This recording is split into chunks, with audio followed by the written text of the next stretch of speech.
Happy Friday. Happy Friday, everyone. Well, very good to see you, Dr. Nancy. And hi, everybody. Hi, everyone.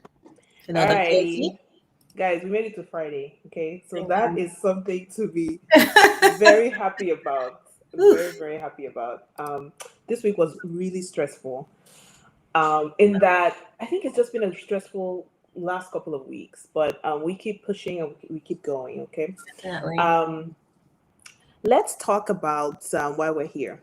Mm-hmm. So, guys, if you're just joining us for the first time, maybe you've never seen these lovely faces before. Let me give a brief introduction. Okay, so I'm Dr. Ozzy. This is Dr. Nancy over here on the call. Mm-hmm. We are here talking about merit based pathways to getting US green cards. Okay, so specifically, we talk about the EB1A and EB2-NIW. Now, we use a lot of acronyms over here, but it's super simple. EB1 is employment based first preference, and EB2-NIW, employment-based second preference national interest waiver. These are just pathways through which you can get your US green card through merits, okay? That's all we talk about. And so we're excited to bring you guys some good news. We're getting a lot of emails about forthcoming masterclass. And so we Mm-hmm. decided that why don't just come here and talk to everyone at the same time, okay? So if you Yeah. guys have questions regarding this, happy to answer those questions as well. All right. All right, that's Nancy. So um one of the things that I think we're going to do. So what we're having a what do we do for individuals? So first off, we assist individuals who are qualified individuals who want to apply for these types of green cards. We assist them with editorial services for their petition letter writing. Mm-hmm. Because these types of applications are not just about completing immigration forms, right? You also have to fill out forms. But to accompany those forms, you have to send in like a love letter to USCIS or a Mm-hmm. petition letter. Pretty much that petition letter is your advocate because you're not going to be there to explain how you qualify for these types of green cards. So, you write this really strong, persuasive letter to USCIS with backed up with credible evidence, okay, truthful stuff, Mm-hmm. saying, hey, I meet all these criteria, right? And so this week, actually this Sunday, right, we're starting Yes. our second masterclass Oof. for Yes. petition letter writing for EB1A and EB2-NIW. So if you're interested, now's the time. Okay, we're going to answer all those questions. One of the questions we get, Dr. Nancy, is what would I get out of this? So if you're there wondering, why should I join this masterclass? Okay, Dr. Nancy is going to tell us why you should join this masterclass. I mean, I think it's in your best interest, but we'll explain all the different perks so that you kind of know, Yes. Yes. yeah, what you Yes. get from this. So, we meet a lot of people who are like, I think I can put together this petition, but I don't have any experience, right? Right. In this masterclass, we answer many questions. Number one is how strong are those evidences that you have? Right? Mm-hmm. We go through the qualifications.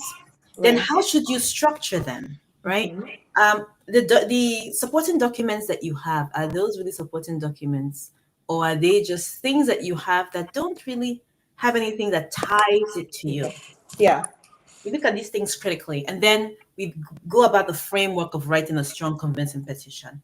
Okay. And Okay. we back week by week, we went over um, assignments that you do when you're in this master class. We give you Yeah. hands-on guidance, Yeah. right? So that at the end, by November 2nd, with this group that's coming in, Mm-hmm. we have a finished petition ready to go. Very good. So I think one of the things that people struggle with is procrastination, right? You Yes. have this petition to write. A lot of you are sitting on it on the fence. You're not quite sure. Okay, um, am I qualified? Am I ready to go? Or even those who are qualified are writing overcomplicating issues with just the petitions that they're writing, Mm-hmm, right? mm-hmm. And so we came up with this subsidized masterclass. It's greatly subsidized because we know that we appreciate that some of you want to do it yourself, but you need expert guidance. You Yeah. need someone to say, hey, looking over your shoulder and providing those full-fledged editorial services to kind of help you through that process. All right. Mm-hmm. So what we are committing to is that if you show up for this masterclass, we guarantee by November 2nd, you would have a petition that is ready to go to Yes. USCIS. That's our guarantee. Okay. So it's a 6-week class. What we do in this class is that, like Dr. Nancy said, you get in here every week. So we start off with talking about for those in the EB2 class, because we have several classes. So for Yes. those in the EB2 class, we will, start off with that evaluation and, of course, perfecting that endeavor, right? Because Yes. that is the foundation of the work. Once you have your endeavor perfected, right? The next step is recommendation letters. We want to get that out of the way to ensure that you're sending these drafts out and then they're coming back. Your recommenders have signed and it's good to go, right? So we're on it to ensure that, hey, November 2nd, we have that petition good to go. You're ready to submit and hopefully have a happy Thanksgiving, okay, this year. Oh, yes. So that's what we're going to do. There are some people that say that, one of the emails that we got today was, from a lady who said, well, I've gotten the contract. Because what we do is, of course, it's a contract that's binding all of our work, right? We send our contracts to our clients. And she said, okay, what if I get into the class and I'm not quite ready? And I discover that I'm not really ready to submit, right? Is this class still going to be beneficial to me? Of course it is going to be beneficial for you. So the first thing that starts out is we do a full evaluation, okay? What we are committing to is that by November 2nd, you have a petition that is ready to go. Now, if we notice that there are any gaps, and we've had multiple people in the past, most of our clients benefit from it, that if we notice that there are any gaps, we'll tell you exactly what they are, what needs to be done, right? And so you have the opportunity to fill out that petition, get that petition up to par, but then also work on those things that we talked about.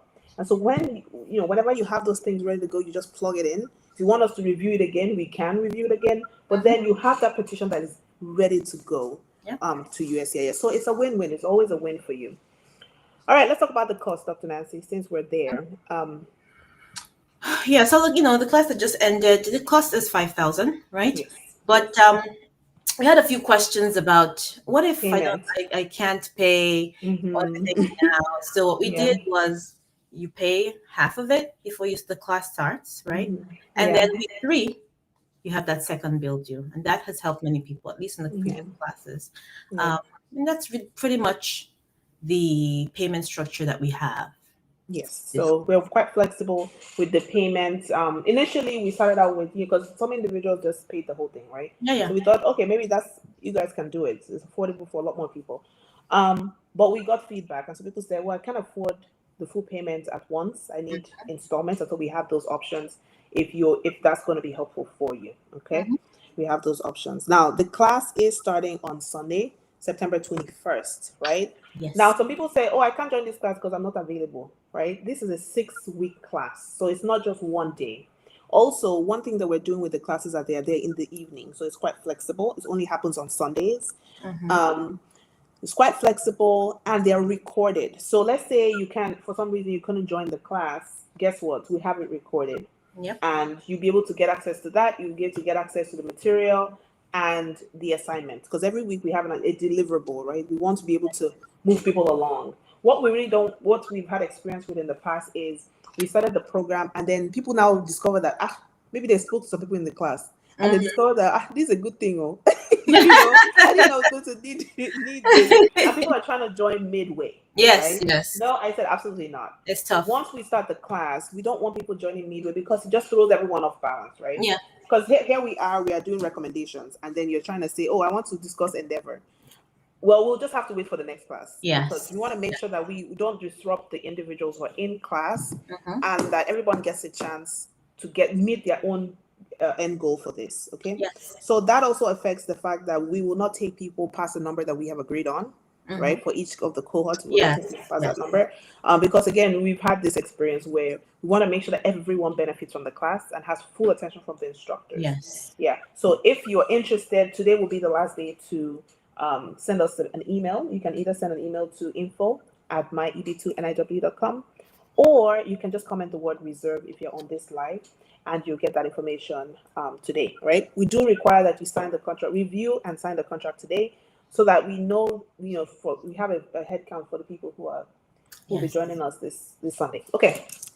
All right. Somebody's asking a question here already. Oh, I see some people who have gotten their green cards here. Wonderful. Wait, guys, I hope we actually have people who are interested in the process. I'm not just but I see some individuals who, congratulations, have gotten their green card or are moving to the US pretty soon. I'm very excited to see you here. I don't want to mention your name so that I don't, but I see you. All righty. Let's talk about why we're doing this. Why are we doing this? Because we have so many services, guys. We have end-to-end services where, hey, we write this whole thing for you, right? There are people who benefit from that. People who say, you know what, I don't want to write anything. I just want you guys do the whole heavy lifting for me, right? I don't want to write anything. We have those types of services, and we have those types of clients, right? Yes. But the reason why I am passionate about doing this is because I came to this country as an international student, right? Funds were quite limited. Yeah. And so I said, you know what, we're going to create something for everyone. We'll create stuff for people who want to use toolkits. We'll create stuff for people who want a little bit of hand holding. We'll create some stuff for people who want review services. But I think this is the best kind of review service where you kind of review as you go, not when you're done writing, then you now come back and say, hey, because then if the proposed endeavor isn't good to go, then it's going to be a problem. All right. Dr. Nancy, I have a question for you. Yes. I have a question here. I don't know if our IT guys can see that yet, but talking about recommendations, can we reuse a recommender? All right. I'm guessing that you applied before. Yes. That's the vibe I'm getting. So again, you can, right? If it's now, I'll be talking about RFE or new submission. You know, you could either way to change what's in the letter to make it different. It can't be a replication of what you sent prior, but yes, you can. Yeah, absolutely. A lot of times when you get an RFE from USCIS, they pretty much will tell you exactly what's wrong with that letter. Yeah. So they could either say, if they said something like, oh, this person is someone that you work with in close proximity with, and the person cannot be objective, then no, you can't reuse that letter, right? You can't use that person. Yes. Or if they say that the person is not high enough in your field to recommend you, then maybe don't reuse that person. Yes. But if you're talking about the fact that, oh, this recommender didn't talk about your national importance of your endeavor, something like that, of course you can reuse that, as long as the recommender is okay with that, right? You can rewrite the letter, revamp it, and then they can sign. Okay. All right. Does anybody have any specific questions? We want to make sure that we answer all your questions because this class is it was a success the last time, you know. It was a labor of love, though, I would say. It is. It's intense. It was a labor of love, but I was very happy with the output. I think that's something we were very happy about, right? And we decided to do it again, right? So we'll see how it goes this time. But I know last time we were like, oh my God, this is so much work. Like, are we gonna keep doing this? But I think that the output, the end goal was achieved. I think that people were able to get their petitions in record time.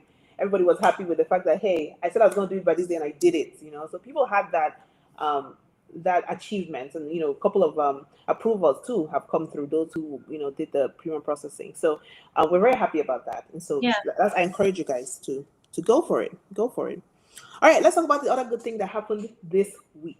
Oh yes, priority. So, priority dates moved, guys. Like, that was amazing. Finally, I know a lot of people ran away from EB2-NIW because they thought that nothing was going to move.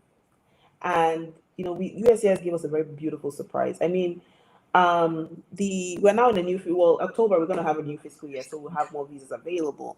But it moved, by a couple of months. And what that means is that if the priority date that, the final action date is what we're using right now. So if your priority date is before, I believe it's the 15th of July, 2020. I believe so too. I believe so. Let me double check so I don't say something that is not correct. But hey, it might just be time for you to turn that stuff in. Yes, 15th of July, 2024. That means that if USCIS received your application for either the EB2-NIW, in some cases the EB1, but usually the EB1 is always current. So the EB2-NIW specifically, right? If they received your application before July 15th to 2024 and it's been approved, right? It's time for you to adjust your status. And what that means is that it's time for you to file if you're in the US, you file the adjustment of status using form I-485, okay? You do have the option of, now what goes with the form I-485 is the medical examination. So if your priority date is current, the first thing you need to do is go and schedule that medical appointment, because that stuff takes a few days, right?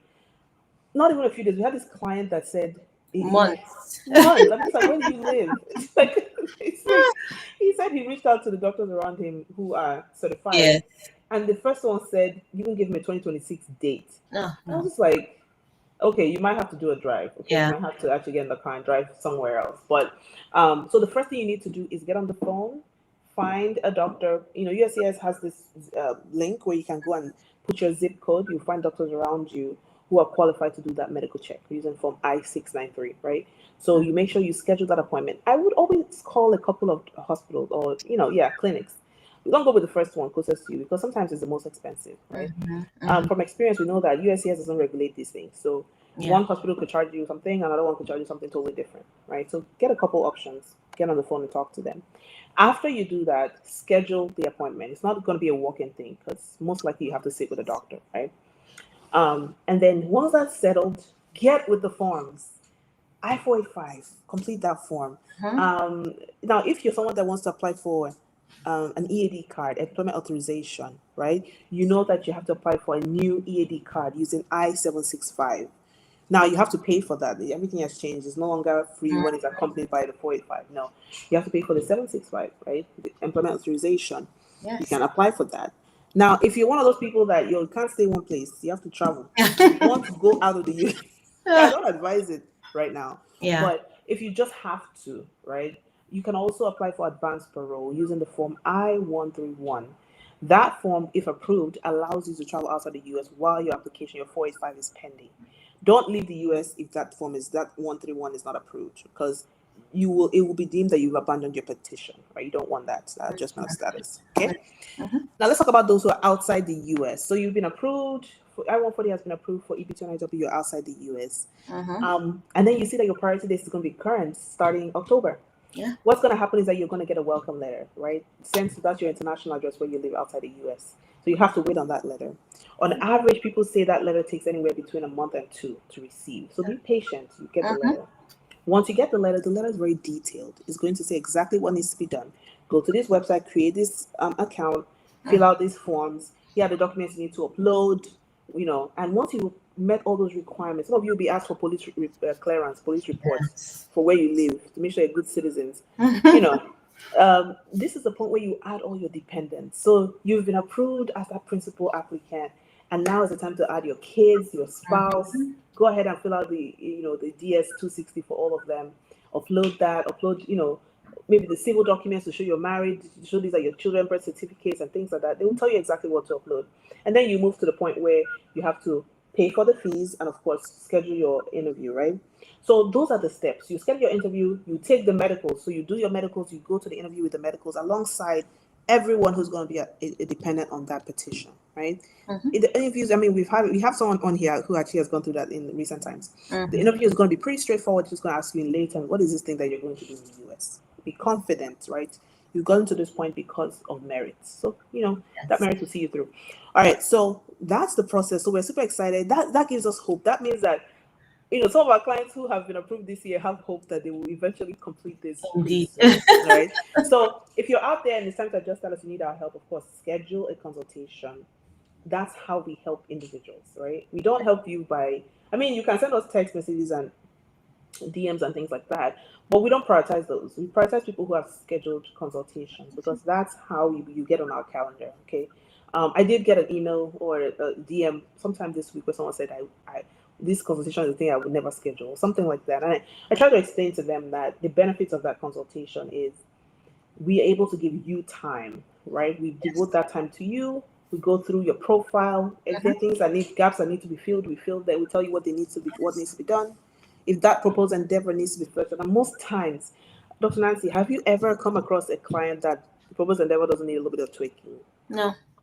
Oh my goodness. That was the first time I've gotten out of you. No such thing. Client benefits from that. Yes, it's very important. Yes. People always leave with some kind of clarity. Which is the key. Yeah. In the beginning, we used to ask them for, and that's something we don't ask them for as much anymore, reviews. We used to ask for reviews on the website. Oh, yeah. But we haven't even asked for reviews in a long time because at this point, it's just like, hey, we know you guys benefit a lot from these. Yes, definitely. All right, guys. All right, here to answer your questions. If you have any questions about this process, where are you stuck? What is it that will help you move over that to actually get on to apply for your green card? Okay, so you talked about what you're going to get from this class. We're super excited. It's starting on Sundays. Our classes are in the evenings. Yes. All of those who have signed up and shown interest have by now received a contract. And once those contracts are executed, you receive a link to pay that first deposit, right? That deposit is due by the beginning of that class. Okay, so you have to pay up before the beginning of the class. And then every week we get together and we will go through step by step by step. So if you're doing EB1, you're doing EB2, this is the class for you. If you're not sure which one suits your profile, this is the class for you, because we're going to get through all of that. What we promise is that come November 2nd, if you keep your end of the bargain, right, we'll show up for you and you have a petition that's ready to go by November 2nd, 2025. So Dr. Nancy, do you have anything to add to those? I mean, it was such an exciting time and experience with the last group. We got a few things together, and that's why we're streamlining this group, making it tighter, because there's a lot of material to go through, and individuals learn from each other, and give you insight. People get feedback like, I understand what you do is important, but I don't really get it from what you are reading, right? And so that gives you opportunity to go now and reframe because if that highly educated person next to you in that class does not understand, you as a officer may not understand. Yeah. Right. So it's an amazing experience, and it is very rewarding at the end to submit your petition and wait for the outcome. Right. Okay. Yeah. Doing something proactively for yourself. Right. And so there is a feeling of satisfaction that comes with it, but ultimately all the things that it unlocks for you. Right. So that's really the biggest takeaway. The biggest takeaway, and I guess we could talk a lot about what are the benefits of everyone getting this green card. Oh man, we talk about it every time, but it's just first off, the peace of mind that comes with knowing that you're no longer running around to figure out. Some of you cannot take jobs because you don't have your green card in hand, right? That's the biggest one for a lot of people. Some people cannot really marry who they want to marry because they can't secure their future here. The love of your life is across 7 oceans, but you can't go for them because you don't have that stability, right? Some of you cannot continue this important work, can't focus on continuing the important work that you're doing, which is in the national interest of the U.S. because you don't have that stability. So that's the benefit for a whole lot of people. Other people say they do it for their kids, right? Some people want their kids to have access to something better than they did, right? Some people have kids that, will benefit from the resources out here, right? So some people, it's just for their kids. I saw something funny, and I'm just going to run this by you, Dr. Nancy. Someone said, I think we shared it this week. Someone said that people who are wealthy in their countries don't relocate. You think that's true? There's an element of truth to it, but their children move back and forth, meaning, you understand? Their children. Yeah. There's something about being well traveled. Right. Right. Yes, you can have an establishment in your country, but you can have establishments in other countries as well. Right. So those people do travel. They have residences all across. They do. Yeah. You're looking at it from one angle. Yes, they may spend a lot of time in their home country, but trust and believe. Yeah, I think there are benefits to that. I mean, it there are unlocks benefits to resources for you. I mean, exactly. I'm not one of those people that relocated because my family was the wealthiest family anywhere, right? So I can't really speak to what the billionaires do with their time, but we can see them, right? So I believe that when your parents create those opportunities for you, you can then move around on your own terms. Right? Yes. So imagine that you had this passport that would unlock, access to different places, right? Would you then be worried about things like your visa's about to expire? No, you would have the confidence to engage, to go into business, to do several other things that you won't be confined with, by if you didn't have the option. So I think it unlocks a lot. It's just the resources, and take up any job that you want. Some of you are going to be doing amazing work. I know people who are MDs who are on J1 visas, very tense all the time because they just don't know. I know people on H1Bs who are just like, oh my God, there's a timer somewhere. It's always ticking. You don't know, it's about to go off. And so I think that peace of mind is, for a lot of people, the primary reason why they do this. And of course, the flexibility to keep doing what it is that you love doing best. Yes. All right. Someone said that was a surprise. What was the surprise? What's a surprise? Keep us updated. We're talking in real time. Sometimes we speed through things. We speed through things and we just don't know which one you're referring to. So yeah, always, expand your options, and this is one way to do it. So, guys, if you have questions, we are happy to answer those questions. We didn't intend to stay here for too long. No. Because of course Sunday is going to be intense. Yes. Okay. So on average, we do anywhere from 90 minutes to 120 minutes every time. But we try to keep it at 90 minutes. And so, yes, depending on how large the class is, we have a curriculum that we cover in 6 weeks, right? So for our EB2 branch, we first of all do a quick evaluation for every single client. Where are you on the process, right? Are you good to go for EB2, or are you one of those people that needs to join the EB1 class? And so once we kind of figure out what your role, your different stream is, and then we talk about the endeavor. What is it that you're going to propose? We perfect that paragraph, because it's going to be critical for every other thing. How can you get the most out of this? From your experience at Nancy, like, if people are going to join this class, because there's a lot of accountability that is needed. There is. What do you think they can do to get the most out of the class? Well, from what we did prior, do the homework, right? So the first day of class, don't worry about what you bring into the class. Just come to the class. Yeah. Your accomplishments and the things that you've done, they're in your brain, right? So we can talk through them, organize them, talk about your impact, and then we start to put together what sounds like a proposed endeavor if it's EB2, or kind of like what documents should you be looking for if you're in EB1, right? Absolutely. To substantiate the claims that you're making. So come ready to do the homework as well. We'll assign homework. It's not too lengthy, right? But you would have to sit down for an hour or so and put pen to paper, right? Or keyboard too, right? Expect to do those work. Turn them in so that you can actually get the hands-on feedback. Yes. We take a look at every single thing you turn it. We give you comments on how to edit them, and then we talk about them during the class. So people who are doers come into the class. It's not overwhelming homework. Everybody has taken classes and gone through processes that are tedious. No, we're there to guide you, so it's not as tedious as if you're writing by yourself in one dark room. Just come ready, prepared, pen and paper, and before you know it, it'll be 6 weeks and we have the document ready to submit, right? Yes.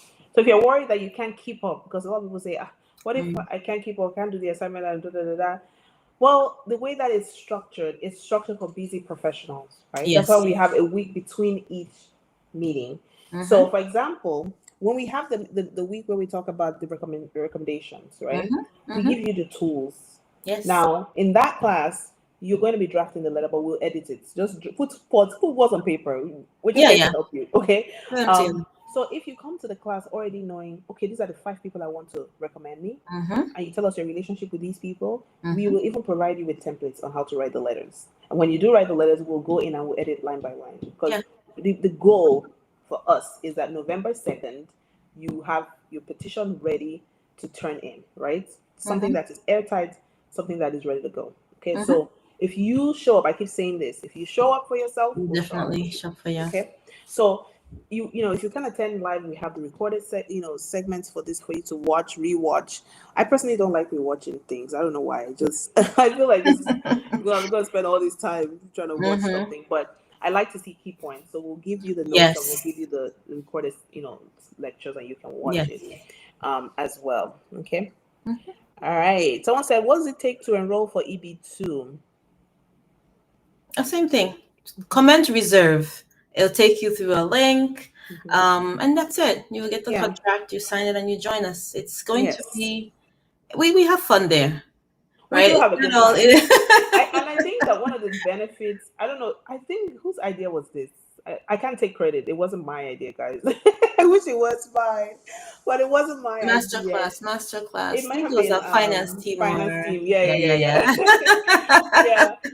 Because there are people, who when they present to find, like payment plans and schedules, he has to run through them. So this will benefit these people who have time. Because most of our clients are really hands-off. They want you to take care of everything. No, most of them are hands-off. But there were quite a few, and he keeps tabs of people who are like, I would like to do some of it. I don't really have the funds for all to give it, even though I love to do it where it's a hands-off process. And it's a wonderful idea. We have fun. Yeah. And that's what you get when you have an amazing team, Yeah. right?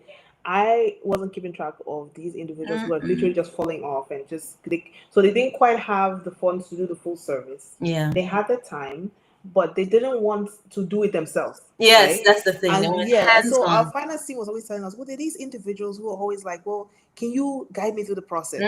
I don't necessarily want you guys to do the whole thing, but I know I can do it myself, but I just need you guys to oversee the process, right? To give us editorial services, review everything even before the petition is done, and to kind of hold. This is the time I was talking to someone on consultation, and she said, "Dr. Ozzy, will you hold my hand to do? Will you remind me?"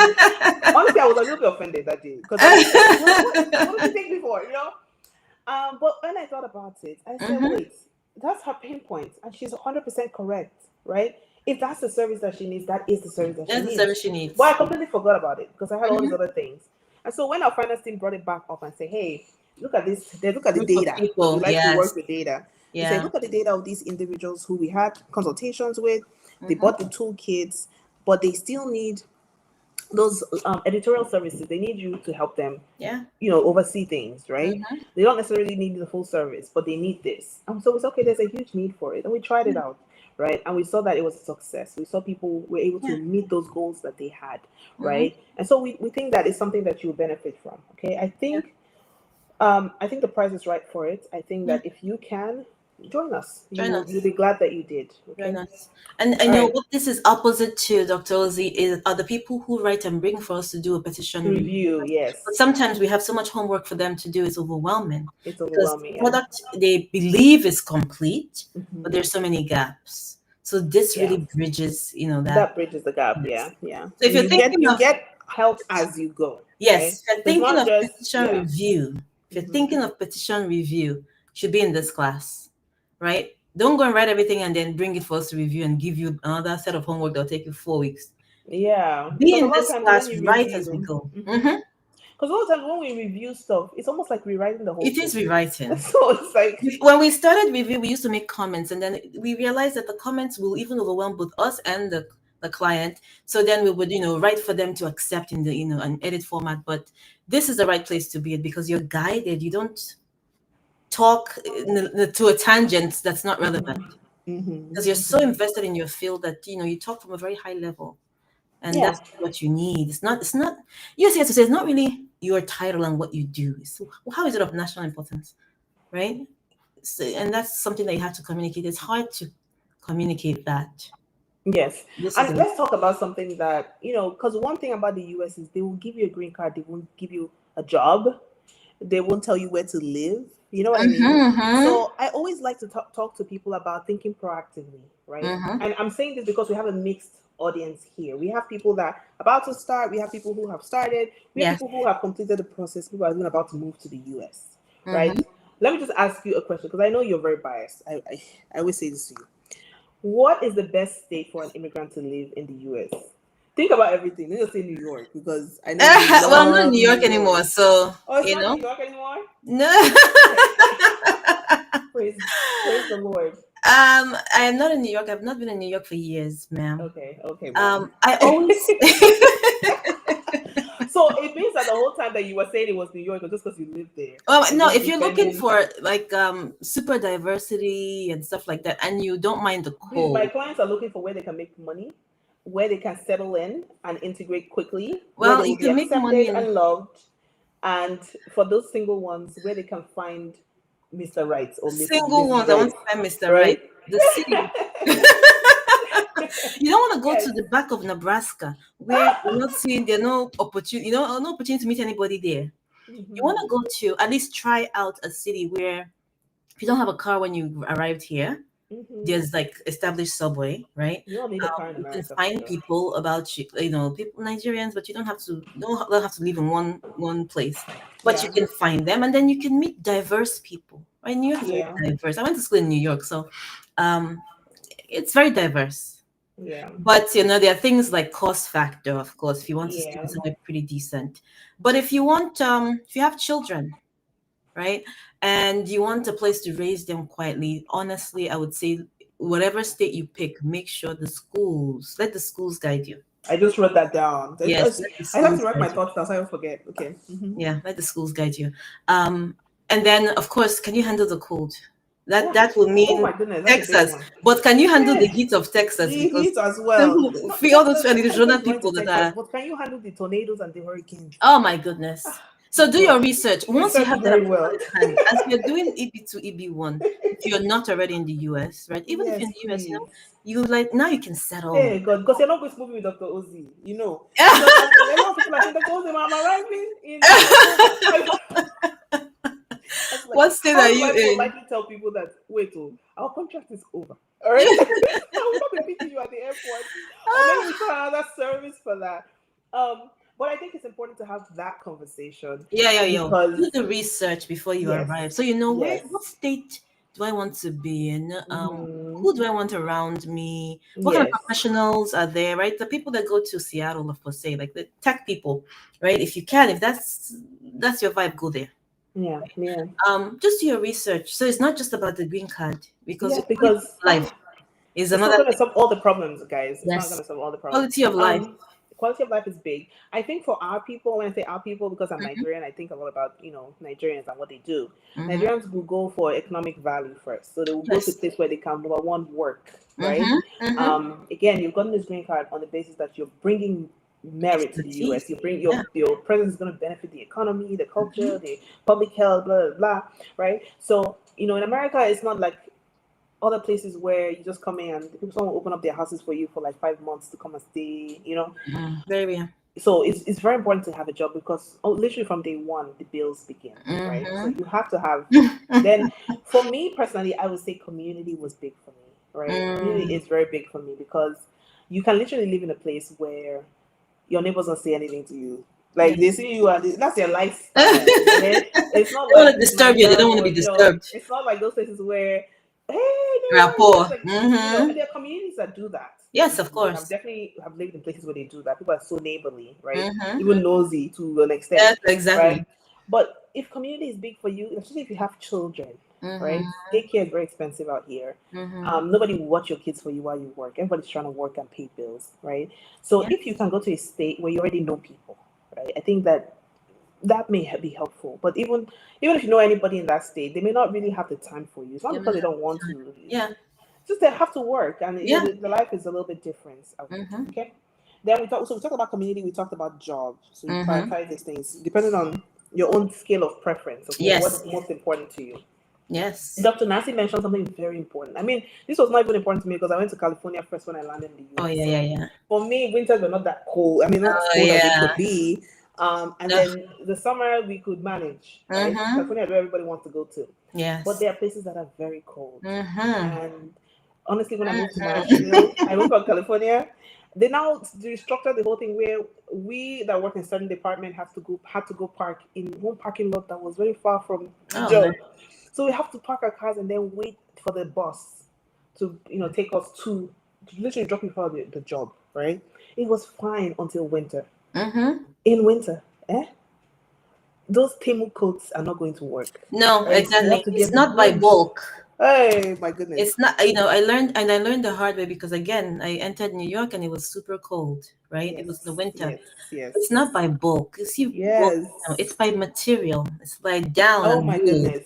Repeat after me, down and wool. Chris is giving us Houston, Texas is saying, someone said Houston. I love Houston, Texas. I just love Houston. It has a lot of people that look like me. You know what I mean? Like, so I love that. New York is expensive, they're saying. Like Chicago. It is. Even me, I went to Chicago with my husband, and the way the cars were just moving, the lanes were so big. I was like, no, let's go back to our small town. All right, so guys, what we're saying is that it's going to be really important for you to think beyond getting this because some of you are going to get it, right? It's been ordained that you will get it. Some of you are going to get it. When you do get it, I'm just saying that we need to think about the next steps. Okay. So we touched on schools as well. For those that have kids, super important. Even wherever you live, whatever state you live, find good schools. When you get in there, trying to pick out where you're going to live, think about the schools that your kids are going to go to. Because again, in the US, you can't live in another town and put your kids, such as private school, it's or charter school, right? You can't live somewhere else and then put your kids across town because you want to take advantage of one very nice school they have across town. You have to leave them pay their taxes. Pay their taxes and honestly, do the research in parallel so that as you're getting your green card, you're like, okay, now that plan I have in place, time to execute. That's really the thing. Okay, something I'm going to touch on is relationships, okay? I'm just keeping it light because I know on Sunday we have work. We have a lot of work. And this week has been, right? So let's keep it light. Something I want to touch on is relationships. I've been doing this for over 5 years. It's helping people get their US green cards, merit-based, right? And one of the things that I see is a lot of single people who are doing excellent work. And I always say to myself, I see a lot of high-flying single individuals who are doing excellent work. Some of them are even dating people, but they say, no, I want to get my green card. Especially the ladies. I want to get my green card. So they will say I'm in love because of green card, which is, I see that. I know what that is, right? But it's harder to find love at a certain age, especially when you're amongst people that you didn't grow up with. The culture is very different, right? It's very different. So let's be real about that. I can give my own 2 cents, but what I would say just from my own experience is don't forget the people that where you're coming from, right? Some of you, because you want to travel to the US, they have cut all ties. My dear, you're not going to Mars. You're going to be on Earth, okay? So act accordingly. Don't just sever all ties because you're coming to the US or you're going to live here. Oh, those people, break up with all your girlfriends. They will actually meet you there. And many will. My dear, I have a personal story. Let me say it doesn't matter. We have after this, we have some questions from prior. Okay, no problem. Yeah, we'll go back to that, right? Okay. I had an uncle that came here way those days. That was very difficult, right? Maybe didn't quite expect that eventually a lot of us will still be jammed here, right? And one day the man just said it from. He said, "You're talking about somebody." He said, so you mean that one eventually made it out here? And I was just like, you see. Don't always have to be born here. You came here, it doesn't mean that you came first, doesn't mean that other people will not join you and thrive, right? So my priority is that we all thrive, right? We get this and we all thrive. So as you're thinking about coming to the US, I've seen a lot of people here. I mean, I've seen someone here who has gotten her green card, started her own business, super proud of you, and is adding value. Every day I see her post certain things. I'm still going to invite her. She's here. She knows herself. So I'm going to invite you to come and talk to people about what you're doing because I think that you're one of the people that are really adding value right, to the US. And so you deserve your own time slot to talk about those amazing things that you're doing. All right, guys. So let's answer some of those questions. Do you have any questions pertaining to what we came here to talk about before we digress? Let's see. I did see IT team put up some questions. I don't see. Okay. Again. Questions from last session. Okay, sure. Do you have them? If our IT guys have questions from last session, we can answer those questions as well. Yes. Right? And of course, the poll is out. The jury is out on what state is the best state to live in. But I would say the best state to live is the state where you have community and the state where you have help. Yeah. Where you know people. But if you don't know people, it's also fine. You will be fine. You make friends. Yeah. You build your circle. The question is, can I use paid features in media outlets as evidence? Okay, so this is merit-based type of green card, right? So one of the things, guys, am I whispering or is this just because I'm talking like I'm saying something that is? Can you hear me? Yes. Okay. So one of the ways that you show that you're someone of importance and your work is really good, and people are talking about your work and the things, your contributions, is by showing that, hey, I was interviewed here, or I gave a talk there, or look at me in this newspaper article, or look at this newsletter, or look at this podcast. They had me as a guest, or we actually might go to Canada for something. But imagine we went for that event and we gave that talk, and we point people to, oh look, I was invited for this XYZ, right? It makes sense to add that as evidence that you're exceptional and you stand out. It does. But these days, there are a lot of people who are calling you and luring you and saying, hey, if you pay this X amount, we'll give you a whole page, front page. What do you think about that, Dr. Nancy? Well, UCS, does not like that. They don't like that. They want it to be the journalist identified you as an expert and wrote about the work that you do or the impact that you've had. We also noticed that there's some countries where they don't write freely. Yes. So one of the questions is, are they writing in hindsight? Are you paying them to write something you did in 2000 and one, Yeah. as if it happened now, right? Um, very black and white on this side. I would say just Yeah, I mean, you do what you want to do eventually, but we can still give our 2 cents, right? yeah. My thing is that USCIS is also aware of these things because some of these directives are coming from them as well, right? Yes. Where they say paid work it does not qualify as XYZ, right? So they're aware of these things, and I always act like USCIS looking over my shoulder. Yes. If I feel a certain way about something, and it's if there's a directive that this is not right, I will not even bother doing it, because what is the point of paying someone? I feel the same way about paid recommendation letters, right? Or Yeah. paid expert letters, because once you pay someone, the objectivity goes out the window. Yeah. That person has to write a wonderful thing about you, so why should anyone believe what that person has written, right? So the aim is to do work that speaks for itself, Yes. right? There are people that step out their doors and people ask them what it is they're doing. Now there are ways that you can put yourself out there without paying. Yes. Let's talk about practical ways that you can, right? I have, when I first started out, there are times when I will reach out to a podcaster, and say, hey, I have something that I'm talking about that will benefit the immigrant community. I think that, I may be a good fit for your podcast. And most times people are very receptive to that. So if you're like a data analyst and you have something that maybe you created this dashboard that will help small businesses do well, boost their finances, you can approach a podcast that really speaks to that and tell them that this is your area of expertise. Would they like to have you? Let me tell you, I used to have a podcast. One thing that I really, really, sometimes I just did not have any guests. So I would get on there and talk for hours, literally, right? Every time I had a guest, it was like, thank you, Lord, that I had this guest. So the pressure is off me, right? So they love you. They want you there. Now, sometimes the podcaster may ask for a nominal fee. So they say, hey, you might have to pay $50 because I have to edit this work. I have to. That's different than paying somebody $1,500 for an article about you. Do you understand? Because some podcasts their podcasts are kind of small, or maybe they're still upcoming. They want to make money as well. So they say, okay, no, that money will go to editing the show, blah, blah, blah. It's different than paying somebody to just write a whole article about you. Do you understand? So that's one way that you can do it. The second way that you can do it is by networking, right? And let's talk about networking first. And then we'll talk about, speak to using your own platform, Dr. Nancy, because I see you use your platform a lot. Right? Yes.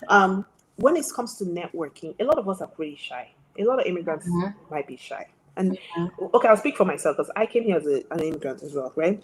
One of the things that used to make me timid was the fact that I just didn't feel understood when I spoke to people, right? I used to I still talk really fast. So I used to talk really fast. A lot of times people will pause me and ask me, like, what did you say? I got really tired of all that. And I was just like, my friends would invite me to stuff, and I just literally would think about going there and literally not understanding what you're saying, and you don't understand what I'm saying, right? That's one. And then sometimes we would do these game nights where every game is tied to an American history or American like backstory, like pop stuff. Like I wasn't very good with pop artists and all this kind of stuff. So I just felt like this stuff is not for me, right? So I get that a lot of people feel like they don't quite fit in. And so when we talk about networking, they might feel a little bit intimidated by that.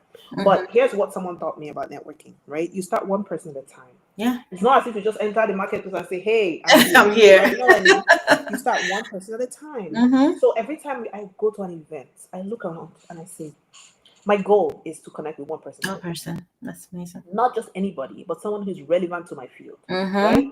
Because it doesn't make sense if you collect 100 numbers of people that don't have anything to do with what you do. So you have to be strategic. That's where the strategy comes in. So I said to myself, I'm going to connect with someone who has something to do with what I do today, right?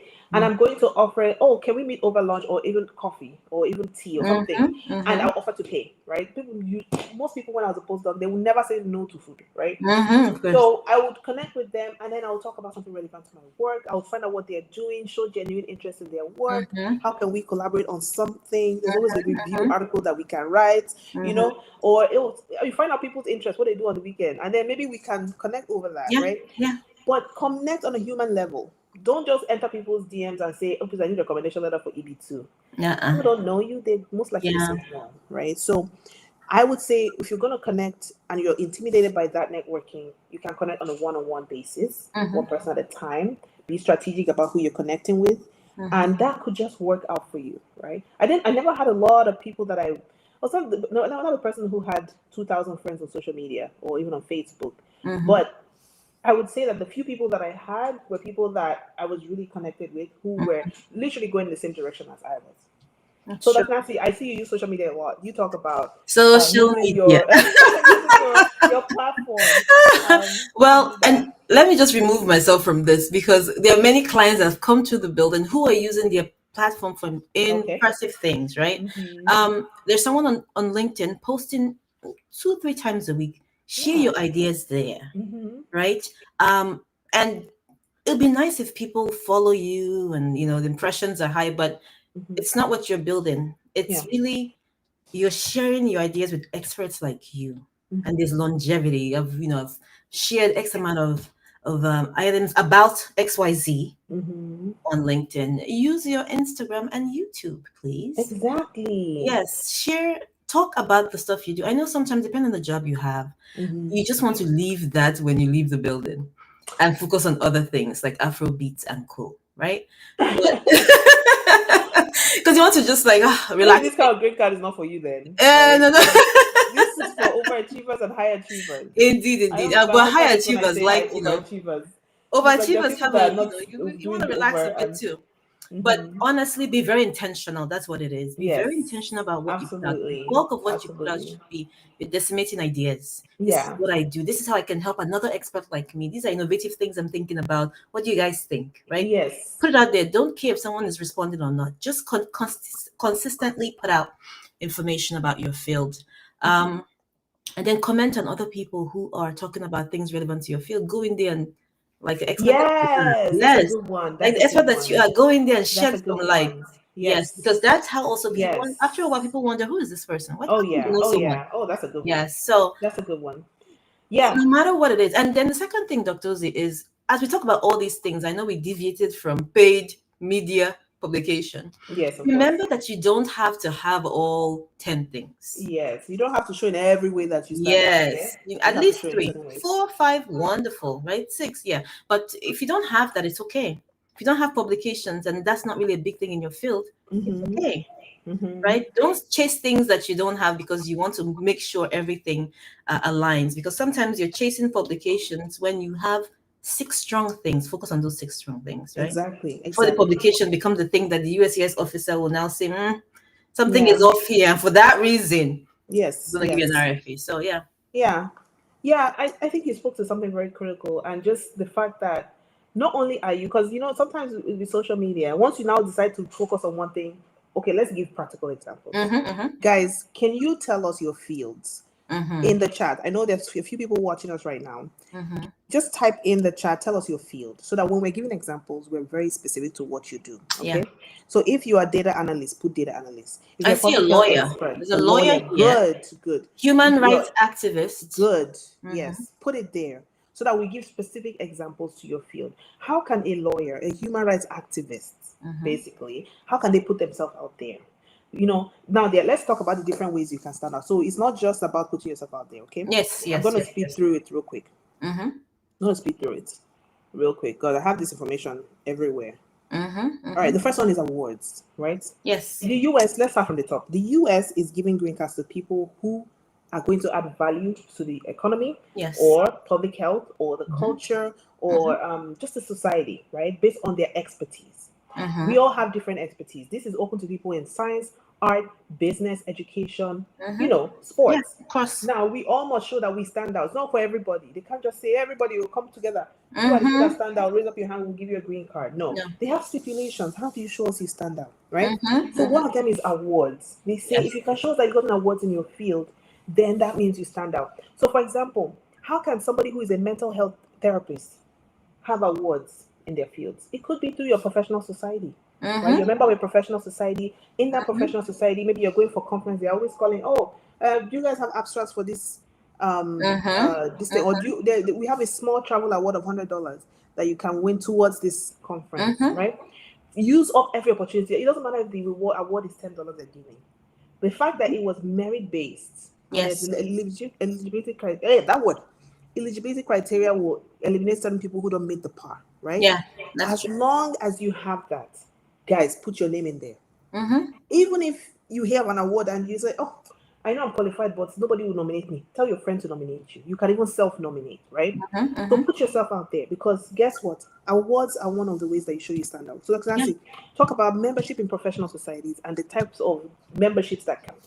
Okay, so there's a lot of, let's say for an engineer now, we see a lot of IEEE, right? So you want memberships that their criteria is to join.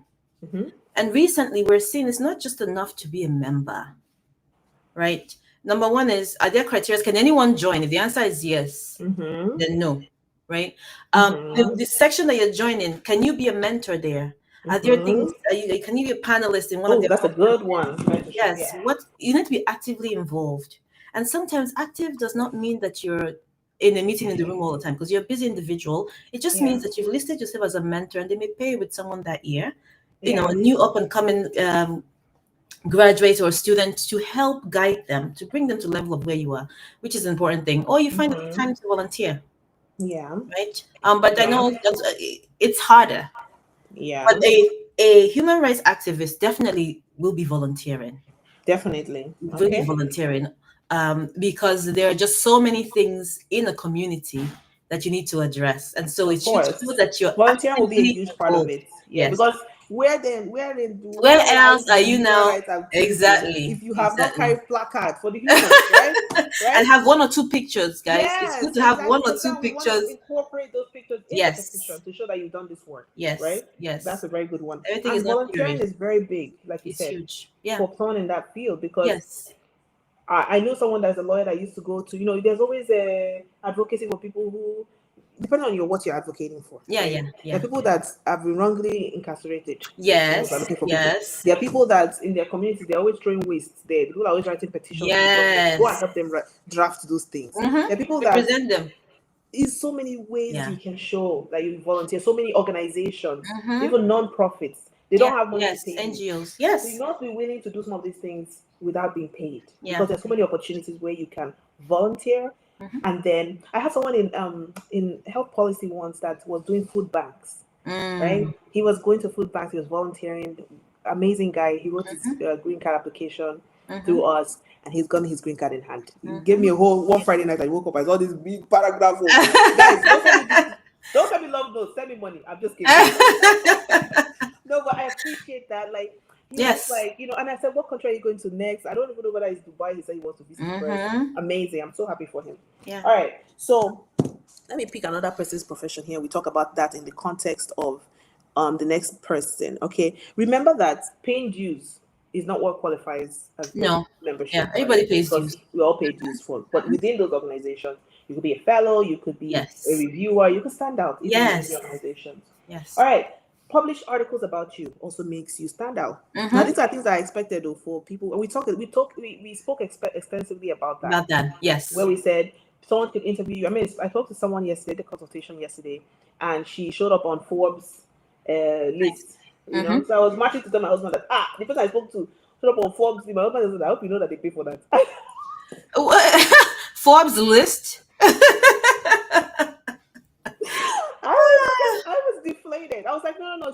She's not just mentioned. They did a whole article about her. Like, oh, okay, maybe not. Right? So again, if you stand out, people will talk about you. They will interview you. They will. Now, if you know the publisher of the thing that is in your school or is in your workplace, the person that organizes the magazine, tell them that highlight me now. Like, I'm doing because your work is impactful. You're an expert already, so your work is impactful. That's how you can use your influence. Sometimes they are looking for networking people out there, but the people that they have people here that they can also write about on those off weeks, so they can talk about you, right? So if USCIC is an incredible organization, is interested in your work, they will put you on there. I mean, I did one because I did when I was I did this one. Let me not talk about it. We'll start googling it. But I did one consultation, a podcast one time.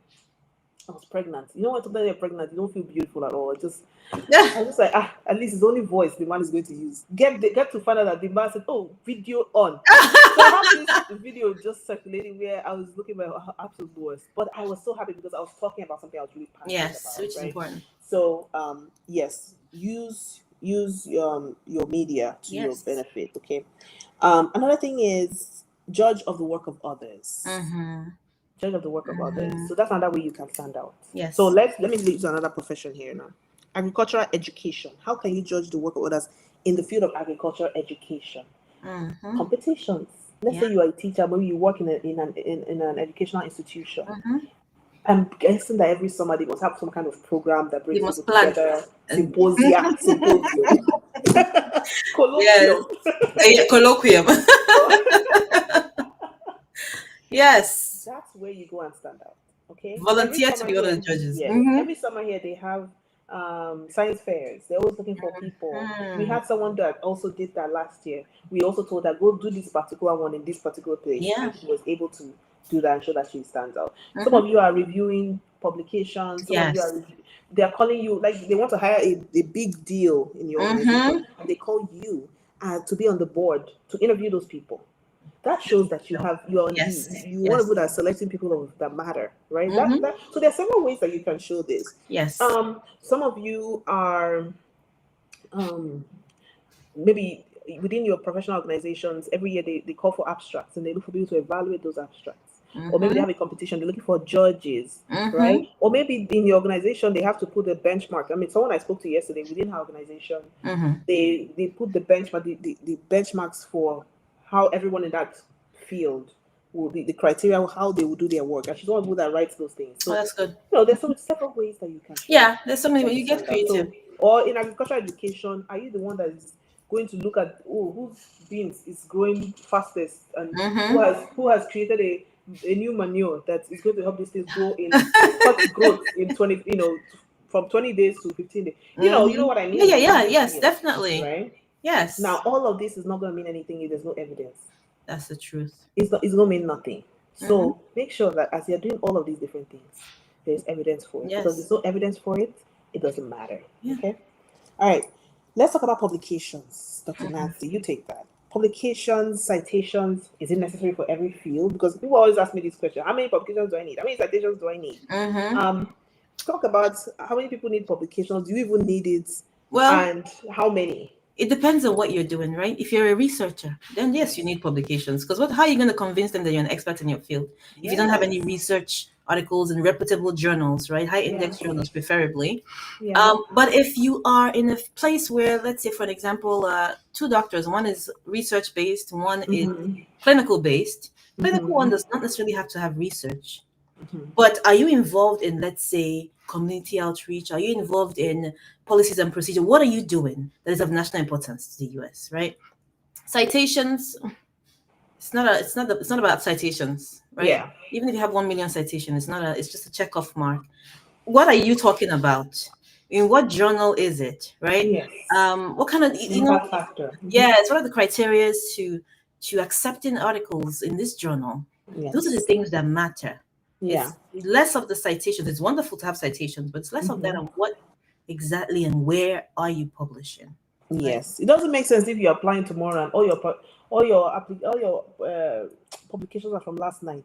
No, oh my gosh. They flag those things, they flag those things. They tell you, we deal with you publish overnight and then you're bringing everything tomorrow to apply. Guys, we deal with individuals. Have fear of God as we do these things, okay? Yes. High salary.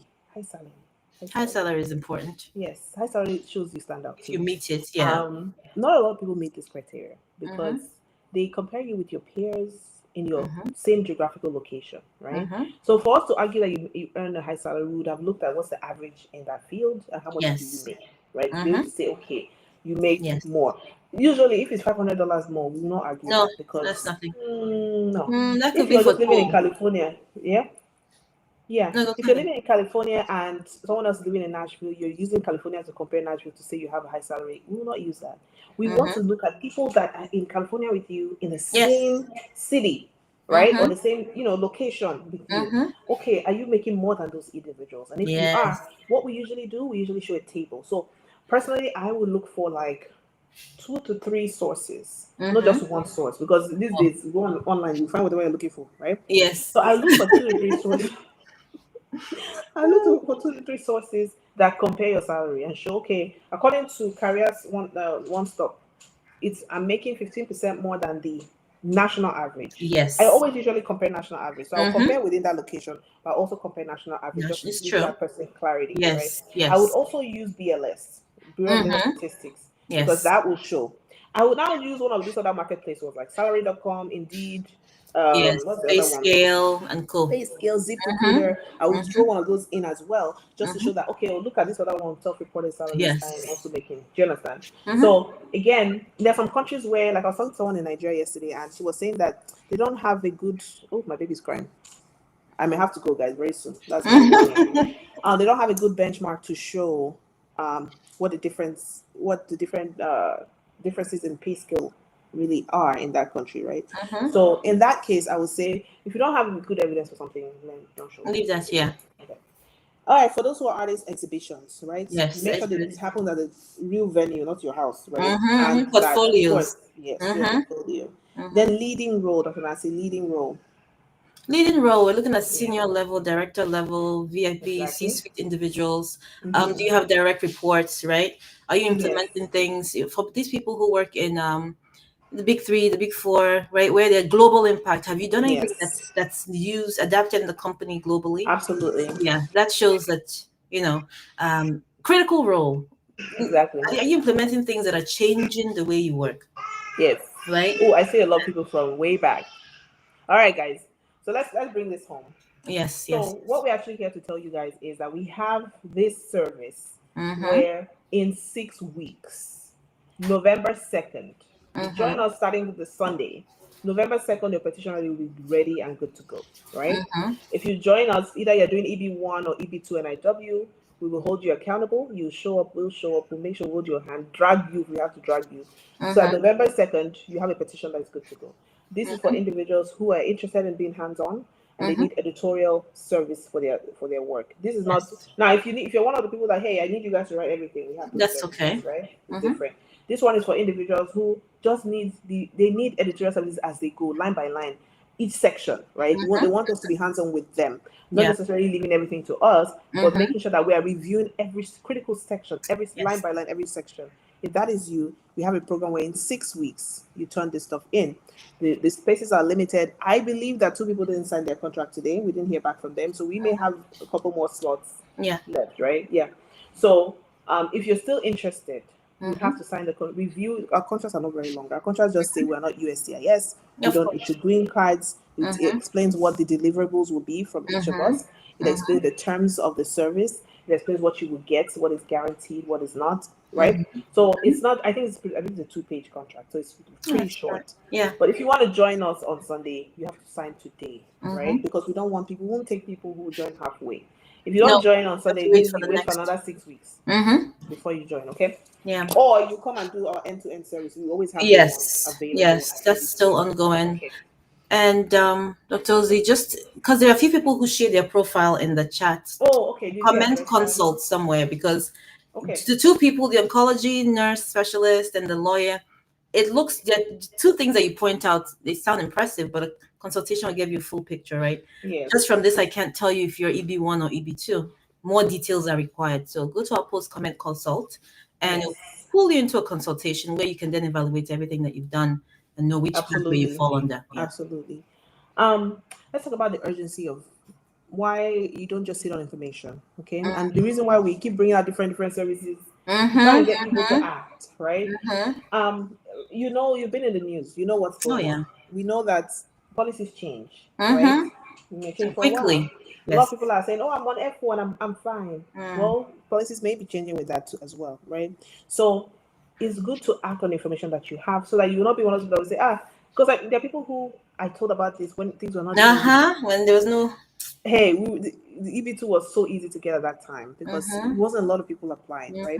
But it's not. Never mind. They're still granting green cards. Yes, every day. So if you are interested, if you've heard the information, you've heard the good news, act on it.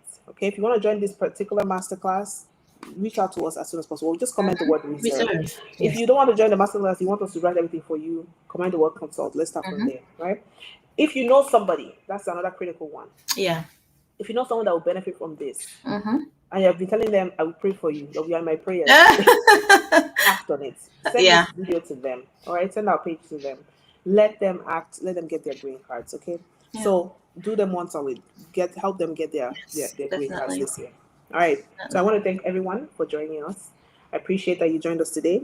For those who have signed the contract, who will be meeting on Sunday, we can't wait to meet you. Yes. We can't wait to get this going. Dr. Nancy is going to do a whole lot. Oh, excited. I look forward to it. We're going to do a whole lot, but we are excited. Yes. I want to make sure that as many people as possible, those that we have to pull by the hair, we draw you across that finish line when you will submit that petition this year. And hopefully you have a wonderful Thanksgiving. So I see you, Tonia Odili, mental health therapy, good, lawyer, treasury, finance. I would say for treasury, finance, a lot of people in your field will have certifications. Right? Oh, yes. Is it CFA that is in that area? But they look for CFA, the ones that require. It depends on which route he's going. They have some certifications that people in the field typically will have. Look into that. They come with work experience, and for them, they don't usually typically have publications, but they will have people that attest to the work that they've done. Yes. All right. Agricultural education, we touched a little bit on that. Yeah, guys, I want to make sure that we touched on everybody we talked to everybody who was here today. I want to thank you for joining us, and we'll see you on Sunday. If you're interested in joining that class on Sunday, reach out to us. Yes. Comment the word reserved. We will send you a link to sign up. We'll send that contract out to you, and then on Sunday evening, you're going to be joining us. All right. Thank you so much, everyone, and have an amazing weekend. Yes. Thank you, Dr. Nancy. Thank you for having me again. Bye, guys. Bye. All right. Bye. Bye. Okay.